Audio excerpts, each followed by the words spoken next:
ఓహో ప్రజాబంధువై కదిలిరి అశ్విని దాసన్న, 6వ డివిజన్ ప్రజల సేవకులోరన్నా, కామ్రేడు నరుసయ్య ఆశయాల బాటలోనా, కలవేణి శంకరన్న అండాదండతో కదిలేరన్నా.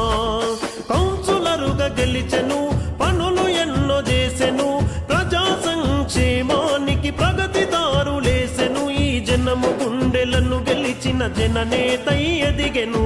ప్రజలే మీకు ప్రాణమో మేకల అశ్విని దాసన్న, ప్రజా సేవలుంటారు మా మేకల అశ్విని దాసన్న. ప్రజలే నీకు ప్రాణమే మా మేకల దాసన్న, ప్రజా సేవలుంటారే మా మేకల అశ్విని దాసన్న.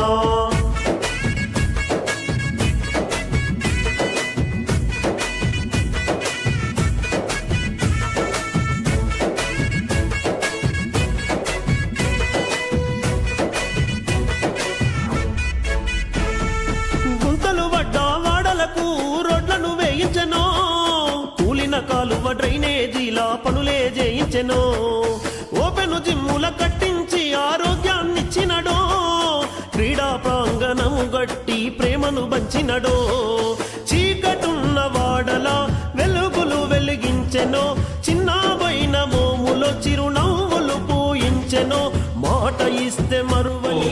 ఏదైతే ఇందాక దాస్ చెప్పినట్టు ఉషోదయ స్కూల్ నుంచి మొదలుకొని అటువైపు ఇళ్ల పట్టాలు రాలేదు. ఇది ఎవరిని అడుక్కుంటే వచ్చేది కావు. కమ్యూనిస్ట్ పార్టీగా తప్పనిసరిగా అది హామీ అనుకోండి, ఇంకోటి అనుకోండి, ఇప్పటివరకు చేసినటువంటి పనులు మీ కళ్ళ ముందటే ఉన్నాయి.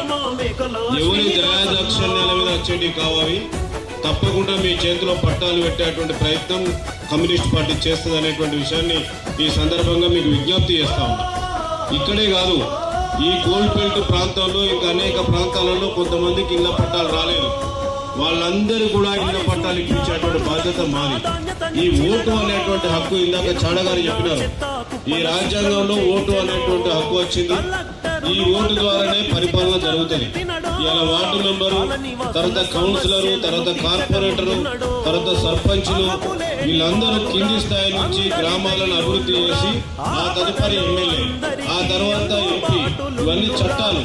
కనుక మనం చెప్పగలిగింది ఏంటంటే మన స్థాయిలో మనం ఈడ బతుకుతా ఉన్నాం, ఈడ నివసిస్తా ఉన్నాం. ఇక్కడ మనిషికి అవసరమైనటువంటి మౌలిక సదుపాయాలు ఏర్పరచడానికి ఇవాళ ఈ కార్పొరేటర్ గెలిస్తే మనకు బలం ఉంటది.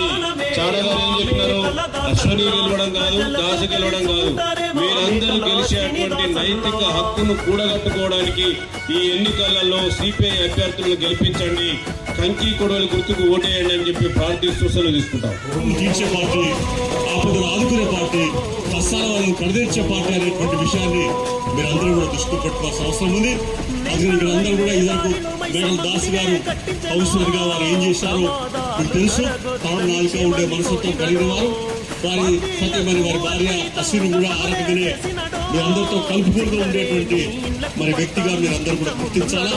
మరి ఆమె గెలిస్తే నేను ఒకటే చెప్తా ఉన్నాను, ఆమె గెలిస్తే మీరందరూ గెలిచినట్టే అనే విషయానికి అర్థం చేసుకోండి. వాళ్ళకి నిలబడాలి, అడగాలి. కాబట్టి ఇప్పటిదాకా ఇప్పుడు దాస్ గారు కూడా ఆయన కార్మిక సంఘ నాయకుడుగా కార్మికుల హక్కుల కొరకు పోరాడుతున్నాడు, అనేక సమస్యల పరిష్కారం కృషి చేస్తున్నాడు.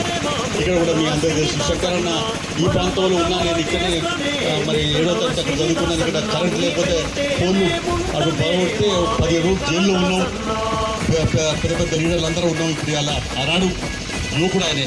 కాబట్టి ఆ రకంగా అనేక పోరాటాలు చేస్తేనే ఇలా గుడిసెలు వచ్చినా, ఇల్లు వచ్చినా, కరెంట్ వచ్చినా, ఏదొచ్చినా సిపిఐ ఎర్రజెండా పోరాటం అనే విషయాన్ని ఇక్కడ మీరందరూ కూడా అర్థం చేసుకోవాల్సిన అవసరం అని చెప్పేసి తెలియపరుస్తా ఉన్నాను.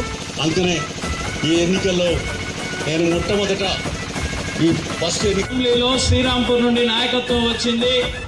ఈ అసెంబ్లీలో జీవో నెంబర్ 76 ద్వారా నస్పూర్ ప్రాంతంలో మంచిర్యాల జిల్లాలో ఇళ్ల పట్టాలు అందనటువంటి కొన్ని ప్రాంతాలు ఉన్నాయి అని చెప్పేసి అసెంబ్లీలో తన మాటను వినిపించి ముఖ్యమంత్రి రేవంత్ రెడ్డికి మెమోరాండం ఇచ్చినటువంటి విధంగా ఆనాడు ఇక్కడ ఉన్నటువంటి శ్రీరాంపూర్ శాఖ నాయకత్వంలో అసెంబ్లీ దాకా కూడా పోయి రేవంత్ రెడ్డికి మెమోరాండం ఇచ్చొచ్చినాం. జీవో నెంబర్ 76 ద్వారా మళ్ళీ దాన్ని పునరావృతం చేసి ఈ ప్రాంతంలో ఉన్నటువంటి